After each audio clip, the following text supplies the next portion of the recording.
All right. Good evening, everybody. It is Steve with Real Progressives coming into the midnight hour here on the East Coast.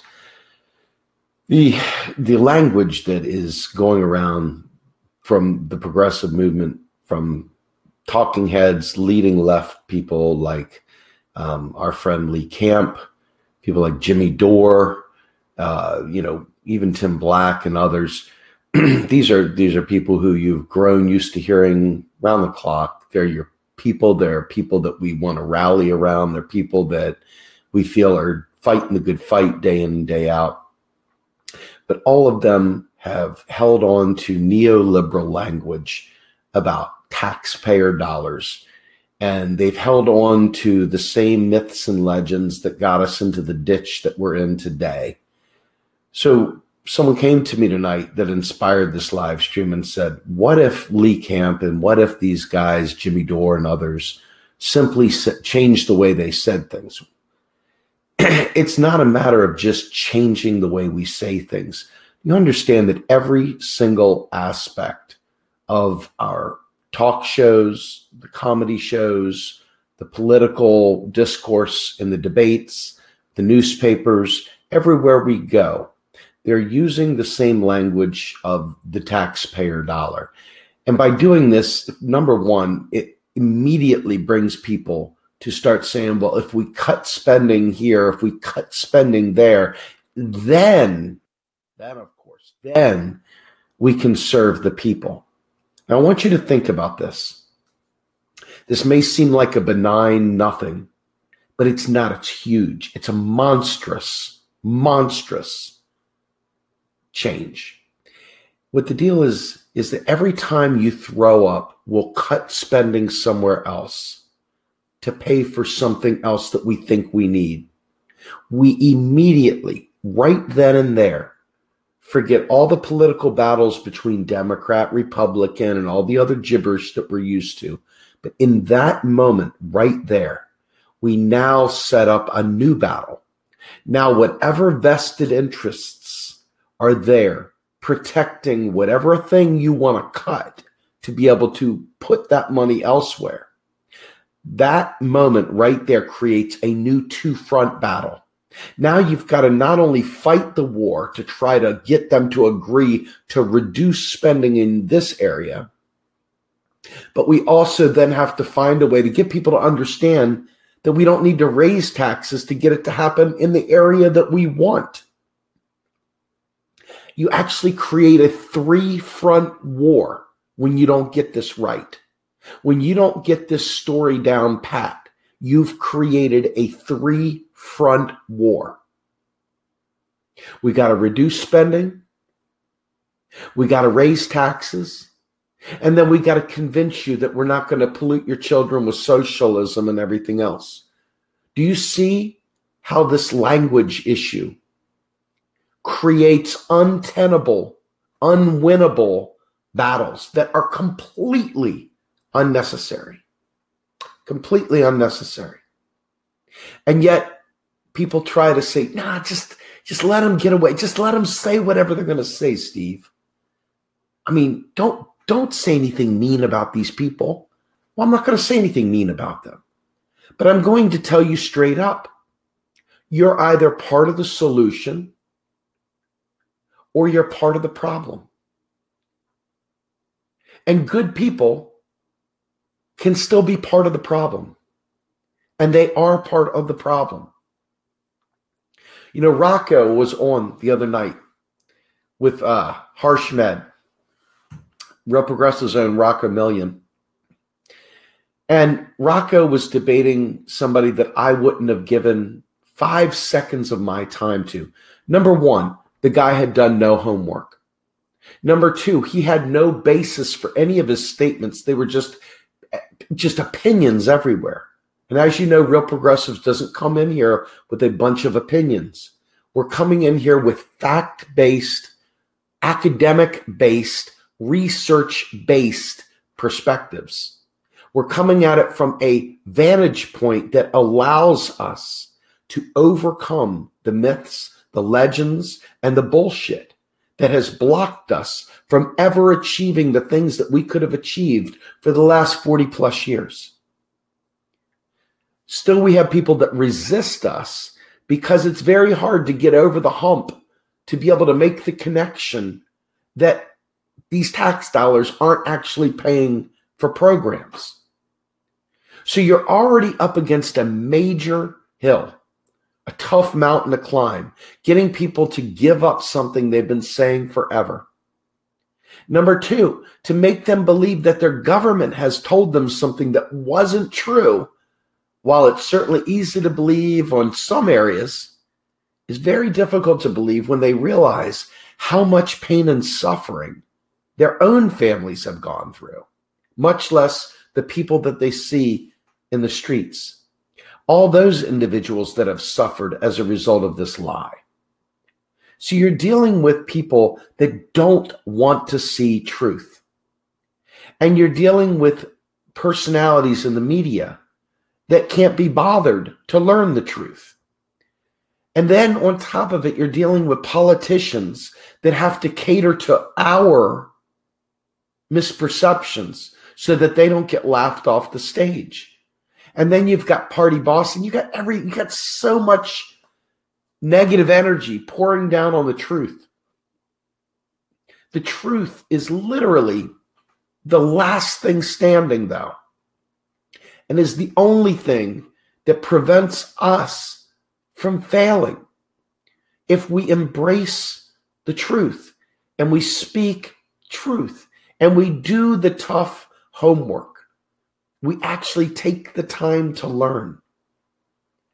When enough of us realize the truth and enough of us decide we've had enough, and Jimmy Dore changes his tune, and Lee Camp stops saying his stuff, and all the other alternative media people stop talking about petrodollars, and all of them stop saying things that are verifiably Alex Jones stamp approved nonsense, then we win. We win. But you cannot win by pretending that they're kind of on the right track. This is a very serious do not pass go, do not collect 200 moment.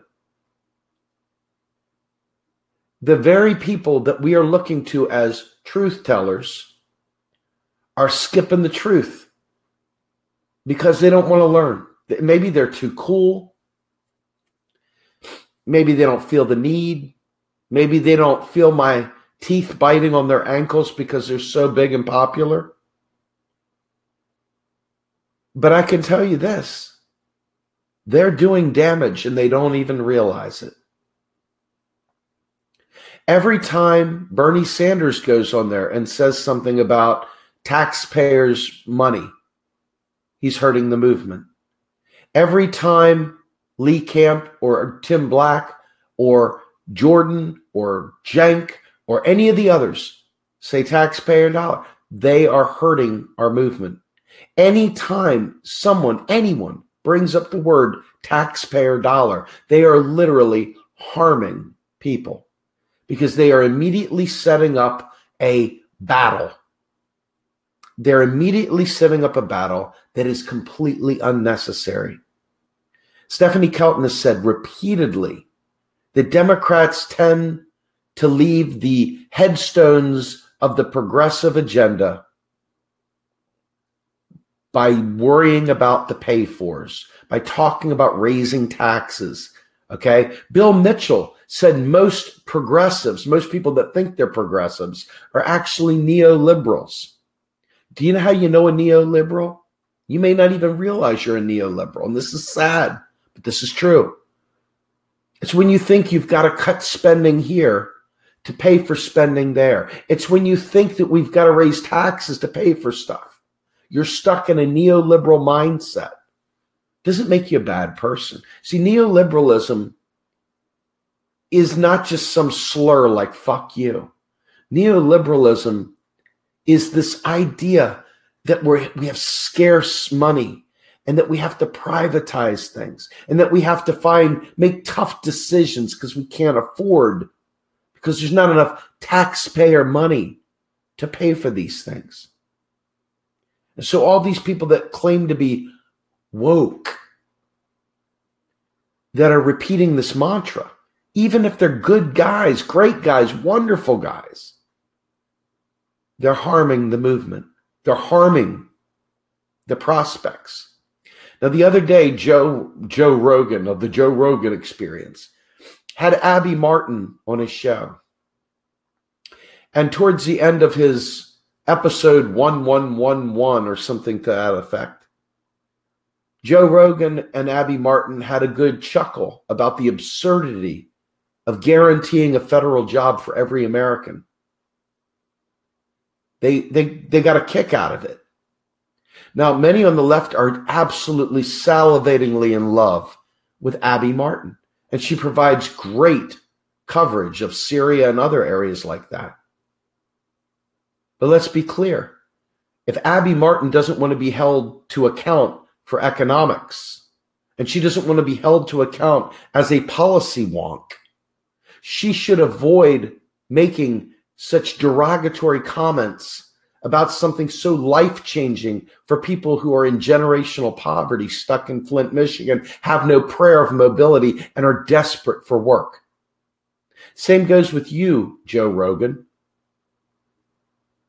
The taxpayer dollar, the major national debt, all the deficits, this crazy job guarantee. Sounds an awful lot like a corporate Dem or a Republican, doesn't it? It doesn't sound at all like a progressive, not in the least. But more importantly, it's economically illiterate. And so this is what we're up against day in and day out. You go in there, you look at the likes on these people's podcasts and their shows, and they're through the roof. It's amazing how many people will like garbage or like mistruths wrapped in a bunch saying, we're truth tellers. Well, a truth teller doesn't say tax is fund spending. A truth teller doesn't sit there and talk about the taxpayer dollar, because that would be untruthful. But that is what you're up against right now. That is what we're up against. And if you think you'll ever see anything major, let me warn you, the more they put these curbs on, the more they talk about taxpayer dollar, and the more they keep that narrative alive and well in people's heads, the harder it will be to ever get someone like Bernie Sanders to say, hey, my top economic advisor is Stephanie Kelton. She's great over there at the Sanders Institute, and she's come up with these great things for a job guarantee and student debt relief, and it's not going to raise taxes. You know how many Republicans would jump for joy if there was no taxes being raised and at the same time student debt could be eliminated? You'd be surprised at the huge swell of the 99% that would support major policy changes. But instead, they keep throwing these tired, worn out, boring, yawn fest, neoliberal economic lies out. You know, I was talking with Nico House earlier in the chat or in a post. And Nico said, well, there wouldn't be any MMT without the petrodollar. This is the guy who gets a lot of likes and clicks. Nice guy. He's been fighting for the movement for a long time. Horrific at economics, though. Horrific. So what do you do with that? You explain it to him. I've talked to him about this petrodollar thing is nothing but a means of exchange. Hey, I will agree to trade oil using dollars. We'll price it in dollars. Oh, okay. You go to Chuck E. Cheese. You want to play video games. They go, well, go ahead and cash your money in. We only use these Chucky coins to go around the games. That's what we agree to exchange on the games out here. So just put your dollars into the thing. Out will come Chucky coins, Chuck bucks, whatever they call them. But instead, they double down. Oh, no, man, when the petrodollar dies, the U.S. dollar is going to die. But then I point out very clearly, very succinctly, that Japan hasn't cracked 2% inflation. Yet they have 250% debt to GDP ratio, which is fine by me. But for average people that freak out about this stuff, what the hell? Why don't they have higher than 2% inflation if they got 250% debt to GDP? Is it their petro yen keeping it down? Japan doesn't have a petro yen. So why are they able to do this? Why isn't the petro yen going to crash the Japanese economy? Because it's bullshit. But this is the stuff that our alternative media has irresponsibly repeated over and over again and shows no signs of backing away from, shows no signs of ever speaking truth and never bringing the people to unite in truth so that we actually can fight for a New Deal, so we actually can fight to get rid of student loans, so we can fight for green energy. No, they're too busy talking about petrodollars. This language, this mindset, this corrupt version of truth has got to go away. We have got to change this. If we do not change this, we will not succeed, period. See, I don't believe that the electoral side of this is really where the game is going to be won, because I believe you elect Democrats, you elect Republicans, they all have their masters. But when they see the people completely unwilling to accept the lies anymore, when they see the people going to these media outlets and saying, stop the bullshit, stop lying, and they do it in mass, and they do it in droves, and they do it relentlessly like freaking rapids crashing against a beachhead, eventually the bullshit erodes away and truth can be seen. But it takes relentless, consistent, fearless pushing and pressuring and demanding that the public change, that these media outlets change, that our alternative media outlets change, that our media outlets, we refuse to allow them to continue to perpetuate this lie. For Rocco to debate that whatever, Chris Lewis the other night, made my skin crawl. Rocco is head and shoulders above that situation, should not have even been in that debate. It was beneath him to allow somebody who absolutely didn't care enough to prepare, didn't care enough to do the research, and just was flapping gums just all over the place. Rocco was better than that situation, and he shouldn't have been there, but hats off to him for being patient. But there was nothing that was had out of that other than realizing that Chris didn't know his ass from his elbow. He actually shamed himself, embarrassed himself. But that right there is what this new crop of alternative media folks think is cool. Just saying things, drinking a beer on camera and just talking shit, not saying anything useful. There wasn't anything useful that came out of that guy Chris's mouth. Nothing. And when we realize that we are responsible for what leaves our lips, the truths that we tell, when we realize we're responsible for carrying truth out there for our children, for our freaking children, for our planet, for our own lives, when we don't do better, when we know better, we fail our entire movement, our entire existence, everything completely failed. I have fought with them online. I've put stuff out on Twitter. Jimmy Dore's heard this stuff. Jimmy Dore's apparently looking into Stephanie Kelton. I hope he gets her on. That would be great.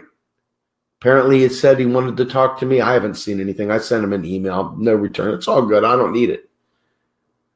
But it would be really, really good if they started remembering There's a reason why the military-industrial complex was able to come up with $700 billion like that and not be able to afford Medicare for all, not be able to afford free college, not be able to help with a federal job guarantee that's got a lot of energy behind it, not be able to provide green energy, hell, subsidize. If you believe that we go to war for oil, if you believe that our planet is being screwed up by emissions, if you believe that we are all going to perish in an environmental disaster, and the environment's a really important thing to you, we have the ability to subsidize, retrofit, and outright buy out these old fossil fuel burning factories, you name it, and replace them with green plants, green energy today. If we really believe the end is nigh, if we really believe that these things are happening, we have the ability, we have the financial wherewithal because we create the money. And we could change it all yesterday. So why don't we do that? Why don't we do that? And why don't they talk about it? I can tell you, why doesn't Lee Camp in all of his tweets, he tells you everything that's wrong. Talks about the banksters, talks about this, but he does not actually go the extra mile. He'll talk about the petrodollar too. And it's like, come on, Lee, you're a good guy. I like you, man. I really do. You're a really cool dude. Get it together on this petrodollar crap. Get it together so that we can actually win. You've got a huge platform. Use it for good. Use it to help power people to the edge so that we win. Jimmy Dore, don't be afraid. Take this out there because this is the thing that is blocking all meaningful legislation. Tim Black, you gave me a shot twice on your show. You joined us for a day. You know the truth about this stuff. Start making it a part of your show. It is important. If you don't do it, you're blowing an opportunity to really help. And Nico,